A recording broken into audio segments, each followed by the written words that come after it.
so much for joining us. I will just start off by introducing the broad session, but I will start off again. We did have some wonderful acknowledgements and welcome this morning, but just start off by acknowledging that I'm joining you today from Bindul and Woolgoorukaba land.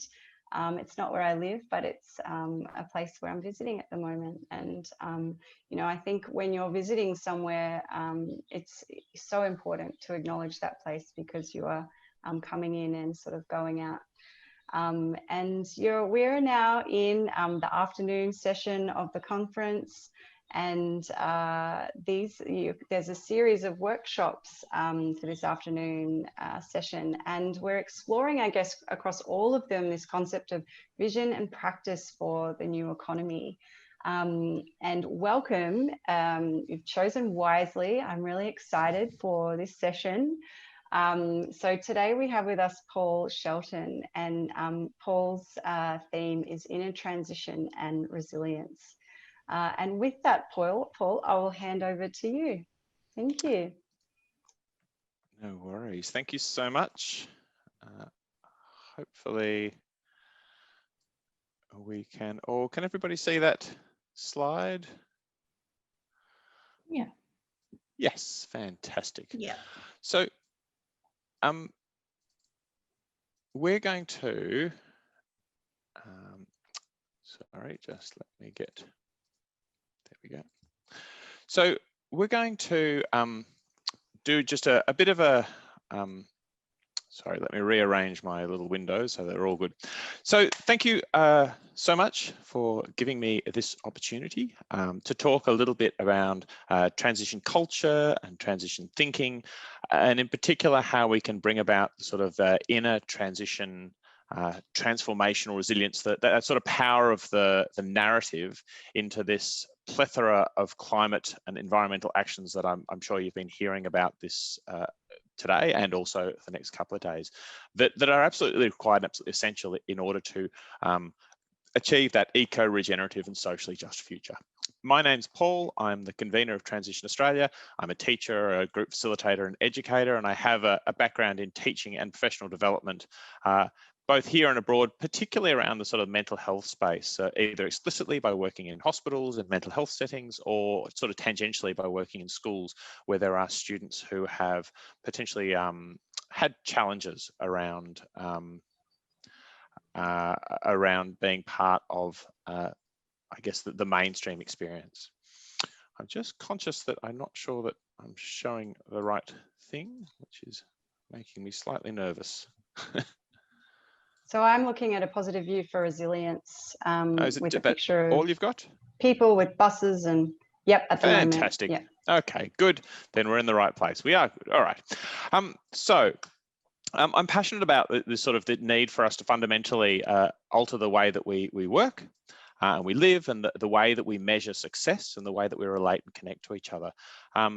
And particularly about how we can have this sort of co-developing inner and outer transition, the development of the networks to enable those inner and outer transition actions to occur, but also how we can strengthen ourselves in the face of confrontations and traumas that we will inevitably face as we take this journey through the great turning. My hope is that by the end of this hour, you will have an understanding or have refreshed your understanding about the importance of resilience and inner transition, that you'll know a little bit more about transition culture, and also that you will have had the opportunity to work with others in this group and to focus on resilience and narrative of yourself and the group that you belong to. This is a workshop session, so I am going to be asking for the wisdom of the group.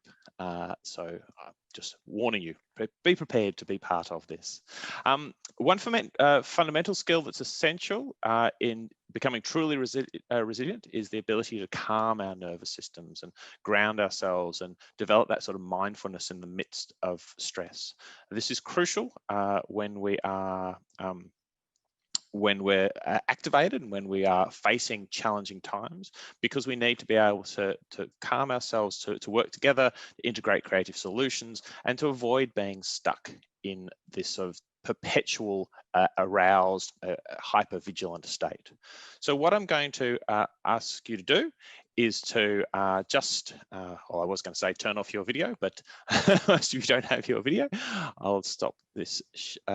And what we're going to do is just go through a little, I guess, relaxation. I'll stop my video as well because you don't need to see me. So just find a space that you're comfortable with. Put your feet on the ground and just take a couple of deep, slow breaths. You can choose to close your eyes should you desire to, or leave them open. And begin by just gently placing your attention in this process of breathing. Simply watch yourself breathe. Try to observe each of your breaths as they happen, not judgmentally, not trying to change anything. Just watch as the breath enters your mouth and nostrils, fills your lungs and abdomen, and then leaves your body and abdomen as your lungs contract. Try to feel the sensations of the breath as it enters and leaves your mouth or nostrils. Feel what it's like to breathe without trying to alter your breath or judging in any way. Just observe that breath entering and leaving your body. As you follow this breath, you might find your mind wanders. Might find you thinking about things in the past or future, or noises in the rooms, or bodily sensations or tensions. It is completely natural, completely normal. When you notice your mind wandering, just remind yourself it's okay. Very gently bring your attention back to that breath. And as we sit in this peaceful state, I'd like to acknowledge and broaden our mind a bit and acknowledge the traditional owners of the land on which we live, work and thrive. I pay respect to the land of the people where I am today, the Wurrung tribe of the Eastern Kulin Nations, and I pay respect to their elders past, present and emerging. I also recognise the cultural connection to the land and the wisdom that allowed them to live in harmony with the land for tens of thousands of years. As we connect with colleagues, companions and friends, old and new, we're connecting across many countries across Australia, and we welcome you all to this gathering place, this Willem. We hope that you all feel a strong sense of Nugal or belonging in your connection to your tribe and country. We also acknowledge the harm that was done to this land and acknowledge that under the brick, glass and trappings of Western civilizations, this was and always will be the land of the Aboriginal and Torres Strait Islander people that was never ceded. And whilst we're in this space, we're going to move to a little bit of a journey. And this is not a journey in space, it's a bit of a journey in time. And so if you just come with me, and then I guess I'll contextualize at the end. I want you to imagine in this nice calm state that you are waking up for the first time, and you're waking up in a place that you've never really been to. So you're just experiencing everything as if it's the first time you've ever been here. And the first thing you notice in this strange new room in this strange new world is the sound, or rather than lack of it. You didn't realize however present the buzzing of electronics, the dull hum of cars and the sound of civilization. But now in the year 2080, those sounds are nowhere to be found, replaced by the sounds of humans moving along the street, the tweets of birds, oddly loud without the competition.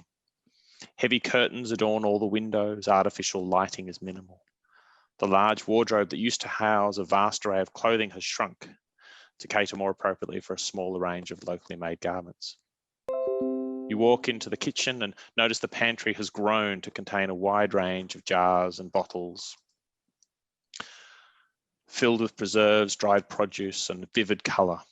A rustic central table is occupied by 8 people of many generations, from elders to small children, all being served together from a large pot. You walk out of the street after pushing a heavy woolen curtain aside. The door feels solid, secure and built for keeps, but has no lock on it. Closes with a swish of its tight hinges. Outside, you're instantly hit by the smell and the green. The air wafts with suggestions of animals, breads, jams, gardens. There are trees, trellises full of vine, flowers and vegetables everywhere. The street, well, it's not really a street anymore. It's a jumble of trees where asphalt used to be. Most of them are fairly short, but with some large nut trees holding pride of place, towering like umbrellas. Underneath the trees, more plants grow, some that look edible, some that look to have other uses, but all clearly planned and well tended. There are lots of people around, some walking, some gardening, and some just leaning on fences and talking to their neighbours. Despite the suburban density of houses, it has the air and pace of a quiet country town. You talk to the next door neighbour who explains that most people don't work in paid employment for more than a day or two each week. There are exceptions, he explains, doctors, nurses, teachers, and a smattering of other professionals who tend to work, even though the money is not great. Instead, he tells me, looking after each other, wellness, and preparing the next generation to deal with the challenges that exist as a byproduct of the bad times are seen as callings, and those who work in them are supported by the community and given great respect. The rest of the people work a little to supplement what they can grow, make, barter, or exchange for those little luxuries, but find they have much time to engage with their neighbours and follow their passions. Whoever would have thought, he says, that once we got rid of all the distractions of trying to keep up with the latest gadgets and compete with each other, we actually discover that people work best when they're not crushed by debt, which he explains hardly exists anymore. That's not to say people aren't doing amazing stuff, it's just that people have the freedom to follow their passions. Those who love the excitement of discovery undertake scientific research. Those who love words write, storytell, or code. Artists sculpt, artisans make tools, musicians play and teach, and people who love moving find time to compete in spontaneous sporting events. It turns out that eventually we realized that our way of living was killing us, he tells me. Everyone was overweight, lonely, and feeling hollow. It took us a while, but in hindsight, it was much harder to change our way of thinking than to make the changes to our lifestyle. Now people feel connection, passion, and a sense of purpose.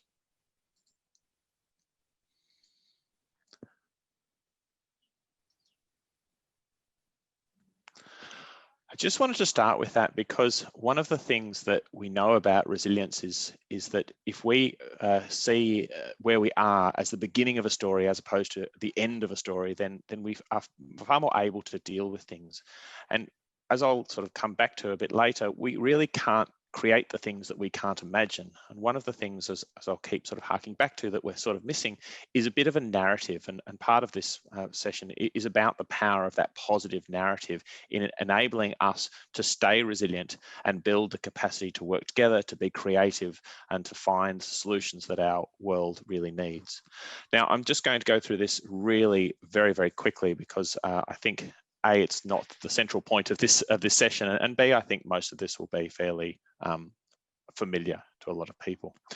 Please also feel free to drop any questions or any comments that you have in the chat bar. I will try and keep an eye on that as we go as well. Yes, so that concept of positive visioning is actually quite central to the transition culture, but it's also a bit of a missing link in our environmental work. So let's quickly take a step back as to what transition culture is. Transition culture grew out of permaculture applied to communities, villages, or suburbs. And it starts with a relatively simple proposition that we are all addicted to oil. We're addicted to oil, to the energy which it brings, to consumption, to the waste that goes along with it. And we're also been addicted to this, this concept that the future is individual, consumptive, and centrally managed. This is a lie that's been told so many times and in so many ways that most of us struggle to imagine an alternative. And what we're really wanting to do is check that and sort of say this isn't the only option, that we can't spend and build and buy our way out of planetary limits. It's about reimagining the world that is localized, resilient, community-driven, and exists within limits to growth of natural systems, with consideration for all life, not just human life.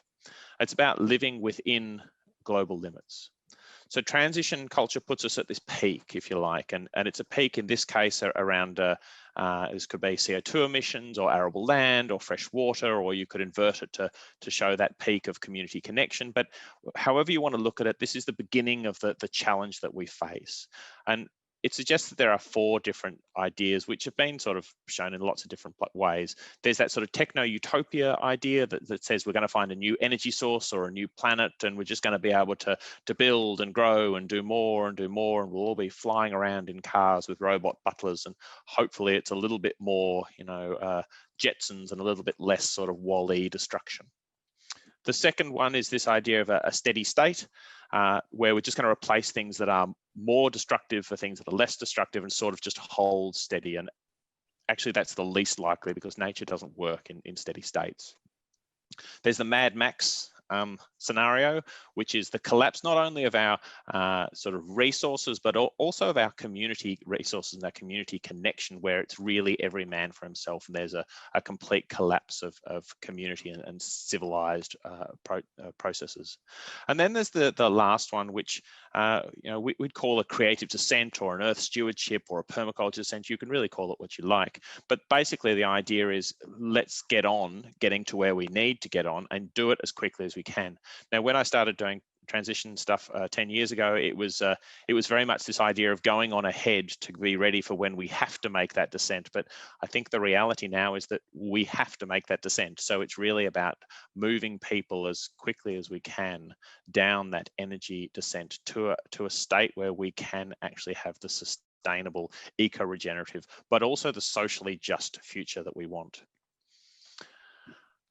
And science is telling us that actually we are at that peak, that we can't waste anymore, we can't consume anymore, that the temperature is changing, that we're faced with ongoing traumas and coral bleaching events, and whole countries and civilizations are being threatened by the impact of this peak that we're in. And we're also seeing political responses where people are turning to simplistic solutions and potentially quite autocratic or dictatorial or fascist approaches. Really, we are at the peak, and we need to do something urgently. We also need to acknowledge that our current way of life is not very healthy for us, that most of the things that end our lives are not infectious diseases. They are actually lifestyle type challenges. And in fact, things like obesity prevalence and particularly in young men, suicide is huge. So we really want to highlight that this is not just a choice of what we have to do, but it's also a choice of what we can do to build a better way of living and a better connection. So this is transition culture. It says, okay, we need a holistic solution of all the aspects, and I will acknowledge that there's lots of similarities between what Nina is doing and what transition towns do, and I think that's great. Something I'll continue to say throughout this is actually we don't need a solution, we need all the solutions. So I think it's great that there are lots of people looking at this holistic way. We need it to be inclusive, and transition culture is very much inclusive about how do we welcome people in. It balances an inner and an outer transition, so the transition of people and the way that they hold resilience and agency and efficacy, as well as the outer transition of the actions that they do. And we need creative solutions for hard realities. We need to acknowledge that we are in an emergency. We also need, as I said, to acknowledge that there are, we have multiple different faces, and we need to have a political solution where we're actively trying to pressure decision makers, and these are some of the groups who are doing. I know there's lots and lots more. We need to be pushing our political leaders to acknowledge that great moral challenge of our generation that was referred to some years ago. We need technical solutions so that we actually have a plan that works, but we also need human solutions. And I guess that's the focus of this session in particular, is how do we develop that narrative, and how do we keep people in a resilient space where they can cooperatively, creatively work together so that we can put those technical and political solutions into action. So we really would like to, I guess that's our real focus, that human space, and how do we get that to be happening? So just to summarize that quickly, this is an emergency. historically, I think it's fair to say that we've become a bit numb to the pain and the damage that we are causing. And maybe if we hark back to that concept about addiction to growth and energy use and waste and consumption, we've sort of become a little bit blasé and maybe ignorant about our addiction to those things. Can't really imagine not doing those things. And we need to acknowledge that there are hard limits to growth. We have our planet and it has hard limits. We can't just keep on building and spending and consuming our way out of this problem. So we need all the solutions. We need inner and outer transition, and we need a narrative of a future to challenge the status quo. We need to be able to really clearly communicate what could the future be. And I think this really sums up the direction we need to go. How do we move forward? It's not rocket science. We need to worry less about doing what is more important and more about doing whatever we can. Those of us who are used to power need to learn to listen as much as we talk. Those of us with less power need to learn to talk as much as we listen. The truth is that we can't know which act in the present will make the most difference in the future, but we can behave as if everything we do matters. And I love that quote because it not only suggests that we need all the solutions in a practical way, but we also need to think about how do we have solutions in the way we do things. So the processes, the approaches, so that we don't replicate the same systems that gave us these problems of hierarchy, of power, of rank, of privilege, of all those sorts of things. So we're going to go through 3 steps, and at each of those steps, I'm going to do a little blurb, and then I'm going to put it back to you to think about what. I'll just pause this share for a second so that I can see the chat. Okay, and thank you so much. Excellent.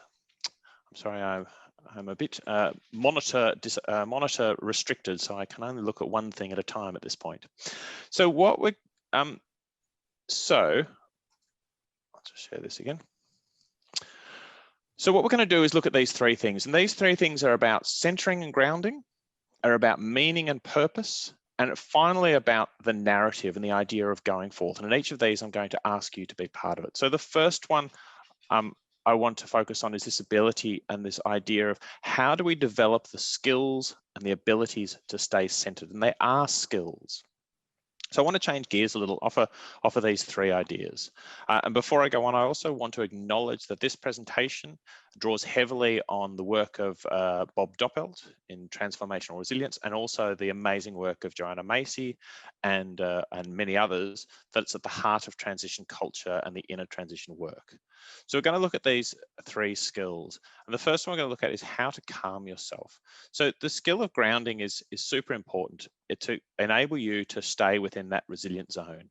In natural systems, when we experience an emergency or a trauma, the nervous system goes into overdrive to bring all the body's resources to fight, flight, or if it becomes overwhelmed, to freeze. This is completely appropriate for a natural system where you respond to that trauma and then it's followed by a long period of basic stability. But it becomes a real problem when we're constantly bombarded by trauma or emergencies like, I don't know, hypothetically bushfires and pandemics, or a constant fear of the other. It becomes problematic because we don't have time to go back to the baseline in this resilience zone, and we can get stuck in either a high zone or a low zone. If we're stuck in that high zone, we're stuck in that space of hyper arousal, which can make us angry, irritable, edgy, but also encourages us to become narrow and tunnel visioned and sort of quite individualistic in our thinking. This can occur in people as well as in organizations that can become trauma organized. And when this occurs, we will see people and also organizations look for simplistic solutions like the silver bullet solutions of populist leaders. We also see other things like power imbalances being locked in, creativity and collaboration go out the window as everybody becomes a little bit sort of suspicious and fearful of each other. We see scapegoating, blaming, and a whole heap of other behaviors emerging. Equally, if we're stuck in that low zone, we can experience withdrawal. We have people becoming numb to the real challenges and experiencing depression and isolation. Now, either of these situations is obviously not what we need to face the huge challenges that we need to respond to. We need to respond powerfully to these challenges. And if we're stuck in that high zone or low zone and unable to come back to that resilient zone, then that's a real problem. So by practicing the skills of grounding and centering, we can develop the ability to tune into this emotional state, to bring ourselves back from that high or that low. And there were 3 skills really that Bob Doppelt identifies. The first is grounding and centering through mindfulness practices similar to the breath practice that we used in the beginning.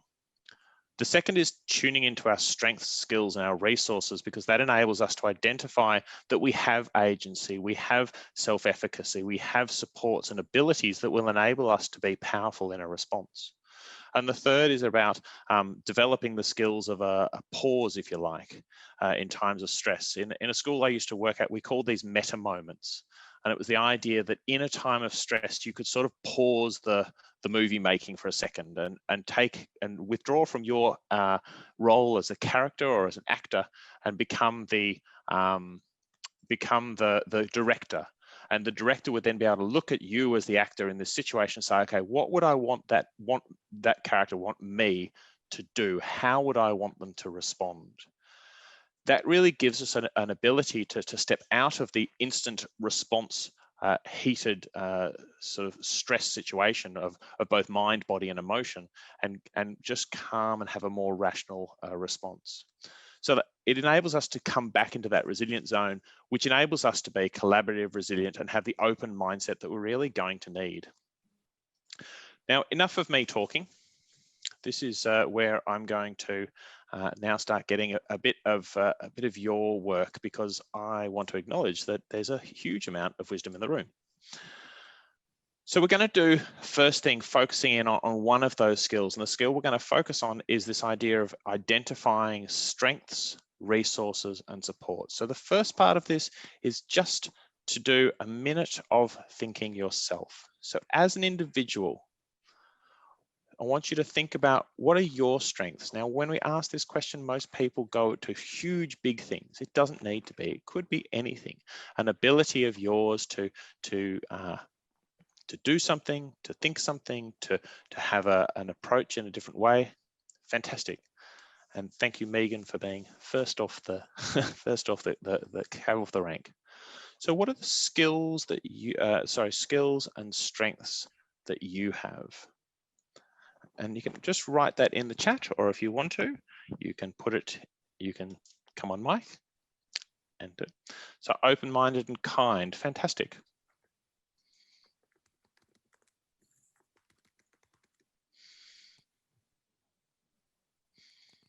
Bounce back from hardships, connecting with people, creativity, great. Brave. One of my strengths is being wrong. I'm good at being wrong, and I really think it's a strength to be able to acknowledge that I'm wrong sometimes, and I can learn from that. So fantastic, and that's a great call out, Kit, about the connection between mental and physical health as well, and the need for energy. Just give a couple more seconds.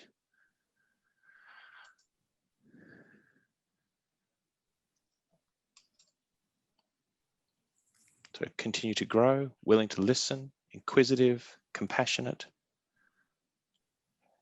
like people, caring, that is, loving, caring. So just want you to have a little moment, a little meta moment now while you're doing this, and just tune into what it's like when we start to think about our own strengths and our own skills. Just notice that actually when we start doing that, it actually feels quite nice. It's hard to start because we have a bit of a cultural cringe around saying things we're good at, but when we actually start to do it, it actually feels quite nice. So what we're going to do now, we've got 1, 2, 3, 4, 7, 8 people here. So what we're going to do is now go the next step. If these are your individual strengths, what I want to now say is, okay, what are your community strengths and your community resources? So what are the things that exist in groups that you are part of, or in communities that you belong to, There might be things that everybody knows about, but nobody really identifies or highlights them. They might be things that you've never really considered. So I want you just to take the invitation for the next about 4 or 5 minutes, A, to engage with your fellow participants, and B, just to think in your space, what are the community strengths and resources that are available to you. I'll also just warn you ahead of time that when you come back, I'm going to ask for people to, for one person, just to report about what they did. So we're going to just go into breakout rooms. There'll be 4 people per breakout room, and I'll send you a little note when you have 1 minute left. And the question is, as a group, just you can share what strengths you have or how you felt. And I want you to discuss the resources and strengths that your community or groups have. Okay, any questions for anyone? Oh, how much time? You'll have about 5 minutes. Right. A little bit less. Okay. Welcome back. Welcome back. I hope it always feels a bit weird to be sort of yanked out of the chat rooms and suddenly be back in this main room. So I'm just gonna, I'll just go quick sort of, I guess, gather just 1 or 2 things that came up from the groups that were different, or that were sort of like, oh yeah, we do have that as our resource. I might ask the group that Mark and Paolo and Rach were part of. You're all muted too. Just what was something that came up? And Kit. Yeah. Sorry, am I reporting for the group or just? Yeah, or just a couple of things that came up as resources that you might not have considered when we started the question. Personally, me, creativity in our group, which sort of involves problem solving as well as initiating new ideas. Great. Anybody else want to report back on theirs? That something they identified as a resource? They're all muted too. They are all muted. For me to speak for them, but you're right. All right. Well, I'm going to just paste. I'm conscious that we don't have a huge, so I'm going to paste our ideas into the chat box. Are there any? So these are the ones that the group that I dropped in on. You know, the idea of family, collective values, public transport, activist groups, preparedness to keep going, hope, connection, appreciation, fun. Are there any from the other group that we've missed in that list? Diversity, fantastic. Yep, so access to diversity and not a monoculture, which is huge. Yep. So passion in itself is a resource. Being able to be with passionate people can be a huge thing. And you notice it when it's not there.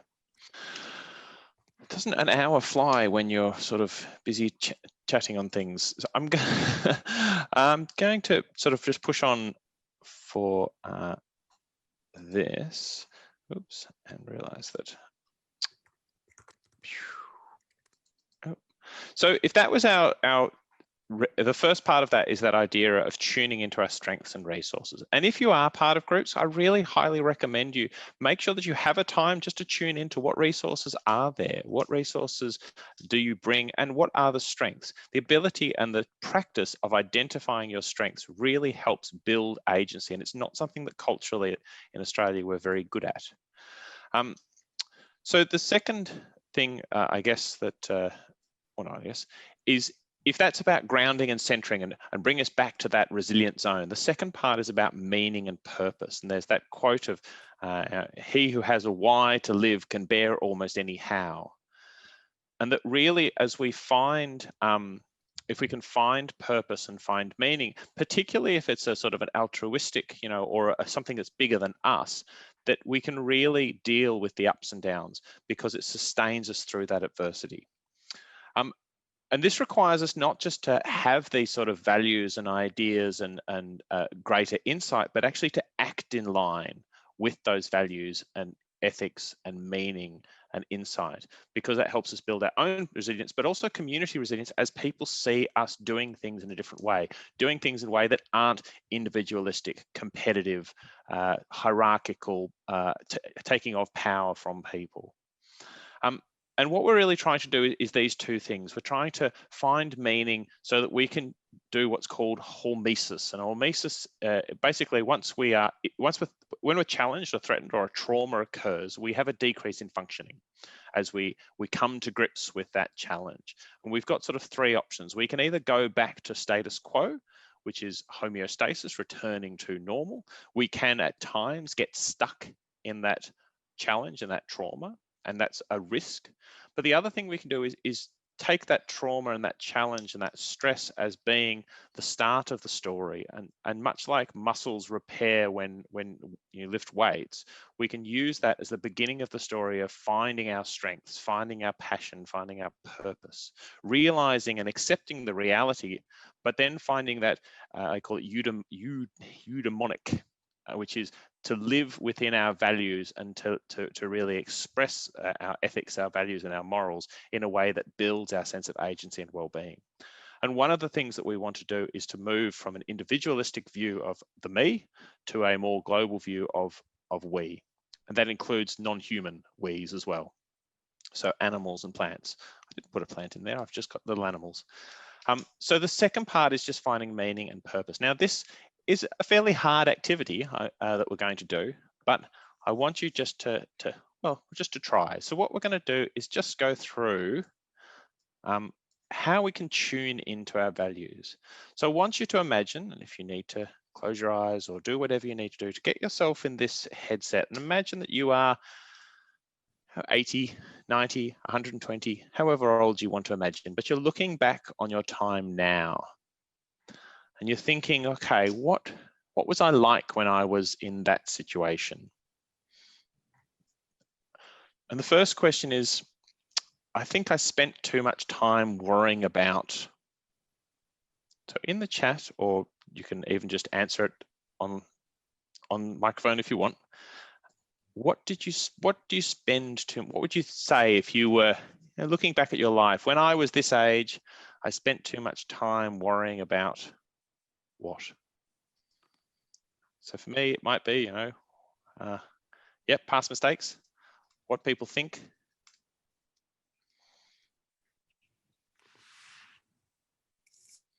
I heard an inhalation. What things do you spend too much time thinking about? Being a failure compared to others? Yeah. Judgment. Getting a job? Yep. Am I doing the right thing? How to bring change? Yeah, all of these things.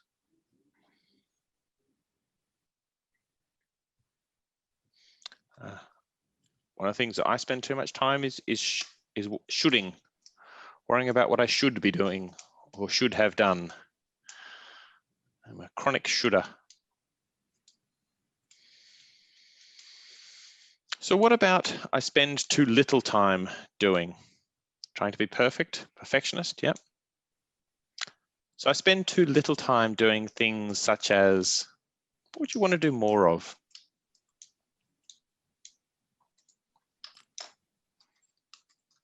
I spend time not doing enough of moving, in particular dancing. Should spend more time doing that. Quiet observation, yep, fantastic. Excellent. Great.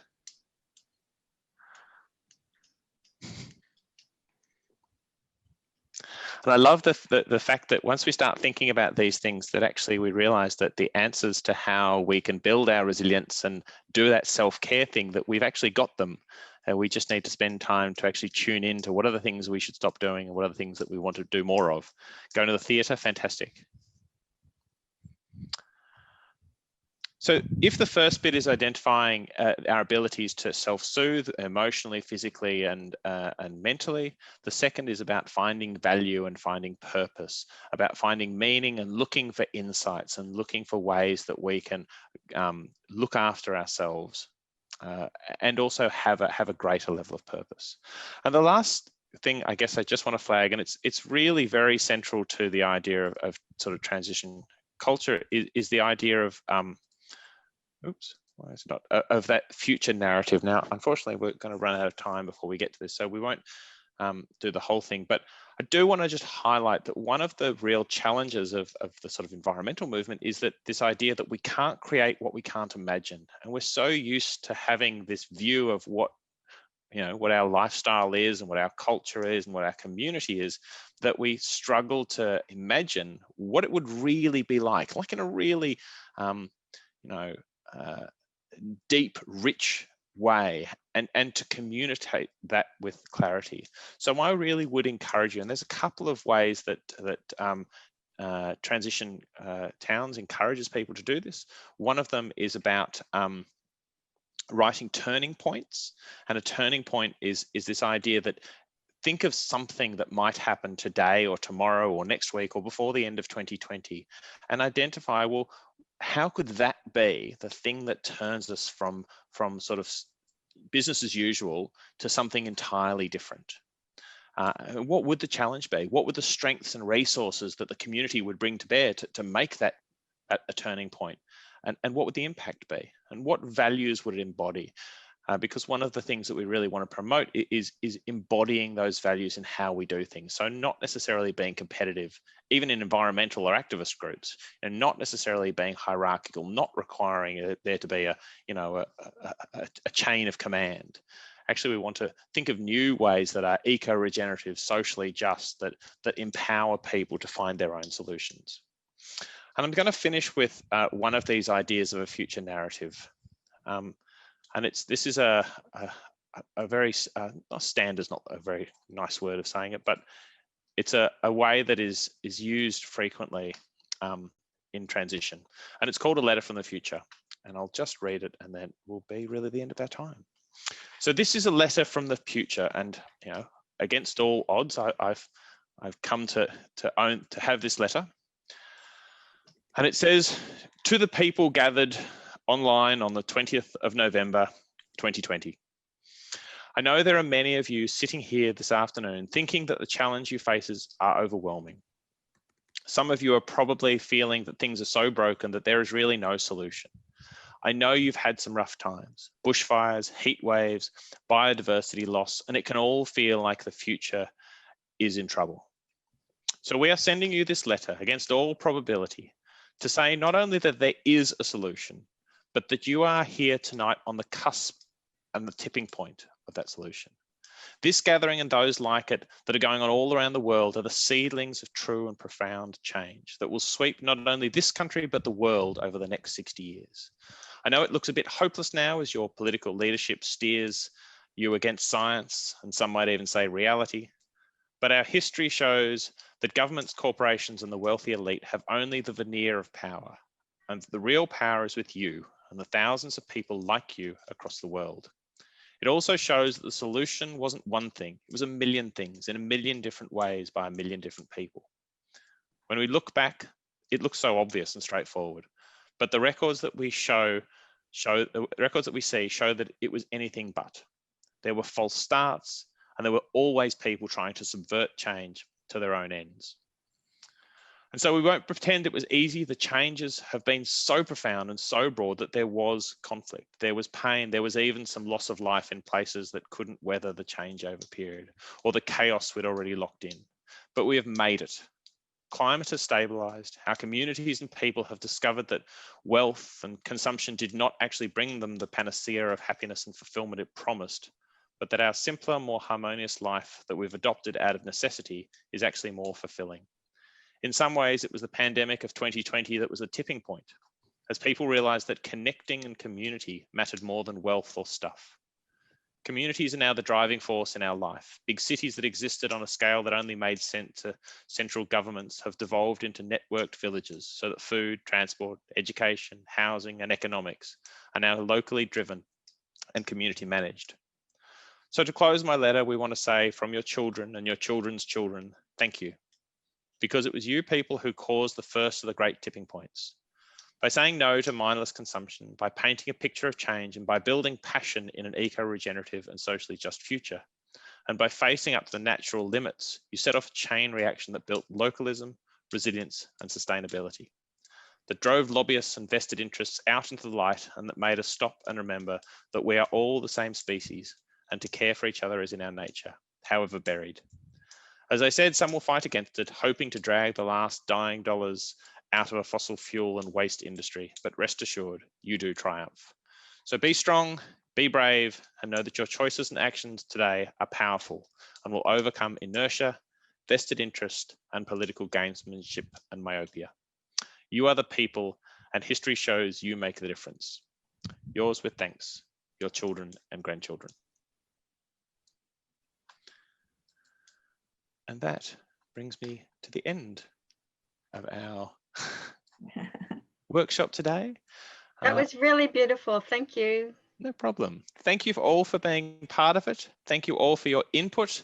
It was really great to see some, and I must say it's so nice to see people, you know, actually tuning in to what's good and what they have and their own agency and strength.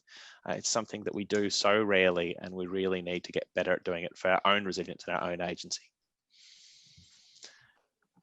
Fabulous, Paul. I might all ask you in any way you like to give Paul a big clap or a thumbs up, or however you like to do that.